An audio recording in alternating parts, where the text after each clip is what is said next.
feasibility study in 2013, Okay. right from beginning. And we have conducted the traffic impact assessment and environmental impact assessment in 2014. Okay. What we are going to do later, as I have mentioned in my presentation, we will do the environmental management plan. We are going to do the traffic management plan. We are going to do the emergency response plan. So these are the things that we are going to do later, and at that stage of detailed design. But we are not going back to the feasibility study that has been conducted in 2013. Thank you. Which answer on parking? Even in the public inspection, it has stated that there will be at least 5,000 car park at grade be made available along the LRT3 line. In whichever land that we have space, in whichever land that we have, we're gonna convert it to be a car park for the public. At one Utama station, there's no parking, but there's a potential car park at Damansara Utama station. It's not stated there yet, but because of the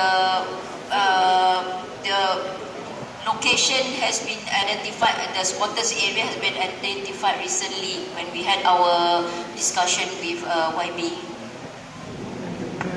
I'll just make some comments on this. I'm on Route 21 too, so I'm not really affected, and I'm fairly new in this area. But I think the fundamental issue that we miss out, which probably why we may have to take up at a higher level, is the question of connectivity and last mile, first mile. This was raised at a talk at Pemandu, where the CEO of Prasarana was around, and I engaged this. There are proposals by the government, for example, Green Tech Malaysia, to provide electric vehicles for first mile, last mile. You mentioned you're going to have 5,000 car parks. The ridership is going to be far more than the amount. How many percentage of ridership will those car parks cater for? There's no way that you can cater for the people who want to park and ride. Even in Putrajaya, it doesn't really work. What is required, and I think which is possible, is a kind of free shuttle service which MVPJ has started in the city center area, so that people do not have to go and park and ride. They are picked up along the way in circle shuttles bus services which can go to the stations. This is something which is important, not because it's something that is the only solution, but because we are doing things in an ad hoc manner. Malaysian road transport and housing development has never been done on an integrated development, so that, and especially with security, the need for gated housing, you're making things difficult for moving around. I'm sure all people here would have experienced the severe traffic jams getting out between Damansara Utama and uptown into the Sprint Highway, or even coming back. This is the fundamental deficiency. I don't blame Prasarana because they're only doing something that's been planned by others.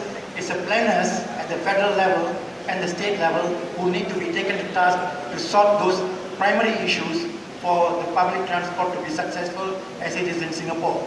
Believe me, I have relatives in Singapore, and it did not come around from the public transport, but from the accessibility issue, direct mobility, so that people do not have to find park and ride places. Thank you.